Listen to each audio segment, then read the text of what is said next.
Hi, I'm Samantha from San Francisco. Please don't forget to like and subscribe. I was born with cherry lips and big black eyes. My parents said I looked like a child out of a fairy tale, but whenever Mom and Dad talked to me, I never smiled or changed my facial expression. My parents tried everything to make me smile. Mrs. Rabbit wants to play with you. Come on, give Mr. Mouse a kiss. Dad held a mouse puppet close to my face and made kissing noises, but I just stared blankly and slapped the mouse away from me. That's when my parents decided to take me to a doctor. After a few tests, I found out I had a condition called Mobius that meant I couldn't smile, frown, or lift my eyebrows. I was too young to understand what Mobius was, but when I was in preschool, Mom and I were at the mall when we bumped into one of her friends who had a daughter my age. She kept smiling at me, but all I could do was stare at her like a robot. Suddenly, the little girl started to cry. Mommy, this girl is scaring me. Oh, sweetie, don't be scared. Our dog ran away yesterday, so Samantha's just sad. But Mom, we don't have a dog. Mom pulled me away quickly. That's when I realized she was embarrassed to tell her friend I had a condition, because that meant I wasn't normal like everyone else. And at school, none of the kids really wanted to be my friend, because they thought I was strange. So I spent most of my time alone. But several months later, my life took a huge turn. Mom gave birth to my twin sisters, Annie and Penny. My parents worked full-time, so we always had a maid in the house. But even with a maid, I was always the main one to watch my sisters. One day, Annie, the wilder twin, climbed all the way to the top of our backyard fence. Annie, come down right now. No, I don't wanna. Penny, come climb up and we can fly like birds do. No flying. Penny listened to me, but Annie was about to jump and my heart almost stopped. But then she started laughing like crazy. Fooled you. I was furious and told Mom what Annie did. Mom went ballistic. What is the matter with you, Annie? Why can't you be a good girl like your sisters? Annie's eyes filled with tears. From that day on, she made everyone's life a living nightmare. She hated me for telling on her, and over time, Annie grew jealous of Penny. Penny was what you call gifted and could get straight A's without even trying. One time when the girls were in 4th grade, Mom and Dad threw Penny a huge party for winning the school spelling bee. Our little Einstein. We're so proud of you, Penny. Annie stomped out of the room at that moment, and that night, she chopped off all of Penny's hair while everyone was sleeping. Penny burst into tears, and I tried to comfort her. Don't worry, it'll grow back. Annie's such a mean bully. I won't let her bully you anymore, Penny. I'm here. Penny slept in my room every night after that because she was terrified of Annie. I loved both my sisters, but Annie grew up to be so mean. Then one day in 8th grade, a new boy joined my class. His name was Daniel, and he wore those fat black spectacles. He was really short and really shy. While he was walking to class, this guy bumped into him and his glasses went flying. Daniel started freaking out. I can't see anything.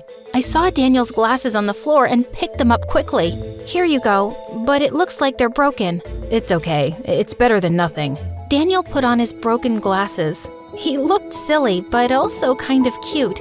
He and I ended up hanging out for the rest of the day, and he was super sweet and good to talk to. Over time, Daniel and I became really close, and I even started having feelings for him. But he always just treated me as a friend, and I didn't want to ruin what we had. Life in high school was good, till Penny and Annie joined, and things got a little crazy. Whenever Annie saw me with Daniel, she grabbed the chance to make fun of me. One time, Daniel and I were in the hallway when we passed Annie putting on lipstick. Hey, Daniel, don't you ever get bored of hanging out with sad face emoji over here? Of course not. That's not a nice thing to say, Annie. Yeah, get out of my sight before you regret it. Okay, but first, I need to do this. Before I knew it, Annie had pinned me against the locker and drew a smile on my face with her lipstick. You look so much better now. I pushed Annie to the ground and she fell on her butt. She dragged me down, but Daniel stepped in. Cut it out, Annie. Daniel pulled me up and led me to the girls' bathroom. He helped me rinse the lipstick smile off, and I looked at my face in the mirror. Daniel, do you think I'm ugly? You can tell me the truth. Samantha, look at me. You're not ugly. I think you're the most beautiful girl I've ever seen. Daniel leaned in and kissed me, and I felt butterflies. A bunch of girls came in just then and started shrieking. Ew! What's he doing in the girls' bathroom?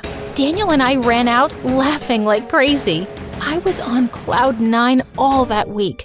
I didn't even mind that our maid was coming less and I was doing all the chores by myself. But Annie couldn't stop talking about me having a boyfriend. I just don't get it. How can someone like you have a boyfriend but not me? I'm way prettier than you.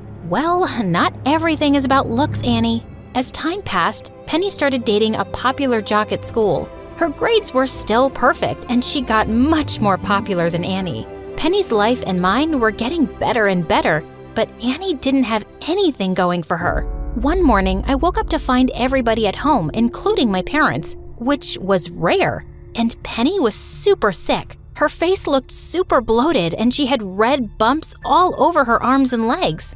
My parents left me at home with Annie while they took Penny to the doctor.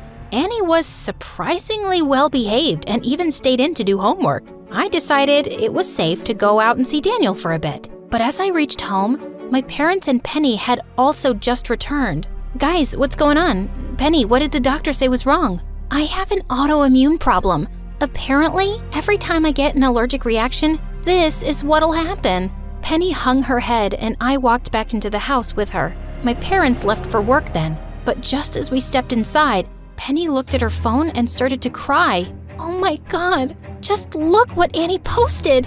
To my horror, Annie had posted a picture of Penny with her red skin bumps and bloated face on Instagram. Underneath, the caption read, "Even pretty girls have ugly secrets."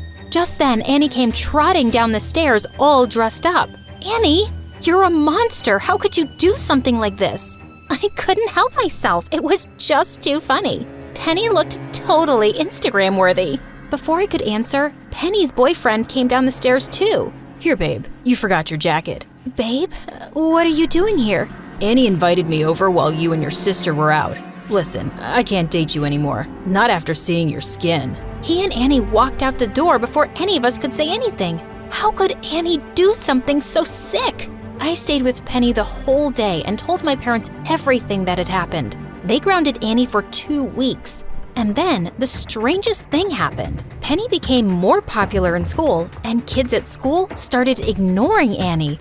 Everyone thought Annie was heartless for stealing Penny's boyfriend. She became a total outcast. Penny got a new boyfriend, and Daniel became more and more handsome. By the end of 12th grade, he even got contact lenses. The day before my graduation, my parents pulled me aside. Sammy, we were thinking, maybe you can apply for an online college.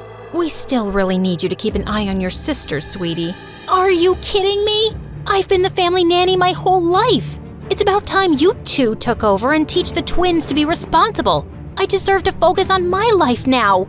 With that, I walked away, and I spent days applying to my dream colleges. But one night while I was reading, Penny ran into my room. Sammy, come quick. It's Annie. She's gone. What do you mean she's gone? I dashed into Annie's room to find my parents holding a note from Annie. Annie wrote that she's leaving home to live somewhere else. She didn't even write where. Dad called the police and they tracked down Annie's phone. It turned out she was staying with our aunt, who Annie was super close with. We were all relieved, but when we went to pick her up, she refused to come home. I told Aunt I don't want to stay with you guys anymore, and she's happy to keep me. I'm not going home with you guys. You can't make me. Mom and Dad spent hours begging her to come home, but they couldn't persuade her. So we left without her. But my parents were sure she'd cool off and return in a couple of weeks. Except she didn't. She stayed with Aunt for a month. Then 1 month turned into 3 months, and then 6. And Annie refused to speak to any of us. And I left for college soon with Daniel. I kept in touch with Penny, who told me after some time that Annie had moved out of her aunt's place and was now living with some friend. 4 years later, Daniel and I graduated university with honors, and we started a small software company that met success almost immediately. And soon after, Daniel proposed to me. And of course, I said yes. Life was going great. And then one day, I got the most unexpected call. Samantha, it's Annie. Can you meet me today? I need your help. No, hi, hello, how have you been? Please, I'm in crisis. I'm texting you the address. Meet me there. Annie hung up before I could even answer. I felt mad at her, but I just couldn't ignore my little sister.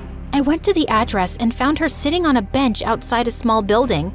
Annie had chopped off her lovely hair, and she looked thin. Annie, what's going on with you? I started a makeup business, and now I'm in debt. I was wondering if you could lend me the money to pay it off. I'll lose it otherwise. You shut out your whole family for years, and now you call me out of the blue because you want money? This is not how I wanted to reach out to you, okay? I wanted to make something of myself first and make you guys proud of me. I was just never as perfect as you or Penny, and that just made me jealous and stupid, and I'm sorry for everything. I've been trying to be better. I really believe my business can work, but now I'm in a mess as usual, and I could only think of you. You've always taken care of me. I was surprised at how sincere and different Annie sounded, and it was good to see her trying at something. I wrote her a check and was about to leave, when suddenly I turned back and handed her a wedding invite. I'm getting married in a few months. I'd like for you to come, and I'm sure everyone else would be happy to see you too. A couple of months before the wedding, Daniel took me out to a special dinner. Samantha, I've been saving up some money and doing research for years.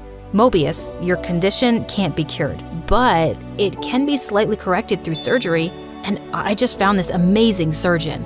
I just want you to know that you're perfect as you are, but if you want the surgery, I have the money for it. My eyes filled with happy tears. I agreed to get the surgery, and Daniel was by my side the whole time. The doctor couldn't completely fix my issues, but I felt like a whole different person, being able to have real facial expressions.